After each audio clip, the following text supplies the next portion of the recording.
IAS Vishnupad सेठी को CBI समन पर राजनैतिक बयानबाजी आरंभ होईछि। कांग्रेस वरिष्ठ नेता जयदेव जेना कहते मुख्यमंत्री और आईन मंत्री कहते दुर्नीति विरोध में कड़ा कार्यानुष्ठान नेबे, हेले ए कथा विश्वास होनी। बीजेडी बीजेपी मध्य अघोषित मेंट रही।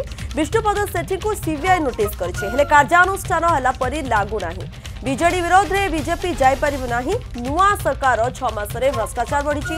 पूर्व अनेक थर देखा जड़े नेता सहजरे बदनाम हो जाती। सेबड़े बीजेडी नेता सुधीर सामल कहते अफिसर नीति है वर्षा जुआड़े छता सियाड़े। ब्यूरोक्राट संगठन राजनेता संगठन ठारू अधिक मजबूत। सेमाने एडजस्ट करी चली जिबे, किंतु राजनेता माड़ खाई मरिबो। नवीन बाबू सरकार भी अनेक असाधु अफिसर विरोध में विजिलेंस कार्यानुष्ठान नियाଯାଇଛି।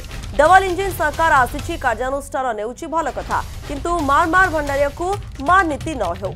केस विचार पाई तारीख पर तारीख न गड़ू। सेपटे बीजेपी विधायक बाबू सिंह कहते मुख्यमंत्री दुर्नीति प्रति शून्य सहनशीलता नीति। आईन मंत्री स्पष्ट कर सारी जो अधिकारी दुर्नीति करिबो कार्यानुष्ठान हेबो। नेता हुंतु कि अधिकारी जी दुर्नीति करिबो काहाकू छड़ा जीवनी। 6 मास हेबो नुआ सरकार आसी। 24 वर्ष सरकार भ्रष्टाचार चरम सीमार पहुंचीला। साधा लोकंकर सकांक आसी। जो माने दुर्नीति करिवे कड़ा कार्यानुष्ठान ग्रहण करा।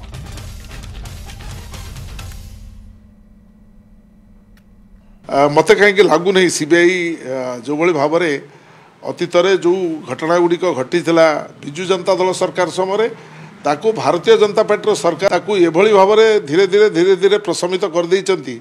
तो घटना को शीतल कर देइचंती, जहाँ दल फल बिल्कुल पर्वत भाया देखा किंतु मूषिक प्रवेश भाया मूषिक प्रसव भाया से घटना जना पड़ी। नवीन टाइम जो विजु जनता दल सरकार आम थी से जीरो टॉलरेंस से जो जहाँ पाई आमर विजिलेंस से तो सीबीआई आम अंडर नाला, आम अंडर केवल विजिलेंस था। तेणु विजिलेंस राज्य सरकार अंडर विजिलेंस था। विजिलेंस ट्रैप करके बहुत बंधाबंधी कराई। जो डबल इंजिन सरकार आसी बहुत खुशी हेबी जो जीरो टॉलरेंस टाक आम समस्त एक्सेप्ट करिया दरकार जे दुर्नीति मुक्त भारत दुर्नीति मुक्त ओडिशा रहू। एवं जोटा मार मारे भंडारी उपर मारू सेटा को न जाई रियल कल्प्रिट के तांको धरिक जदि पुरेबे मु खुशी हेबी व्यक्तिगत भाव में। ओडिशा रे 6 मास हबो एक नूतन सरकार आसी।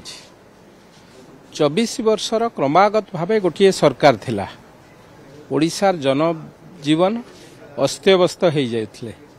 भ्रष्टाचार चरम सीमार पहुंची थिला।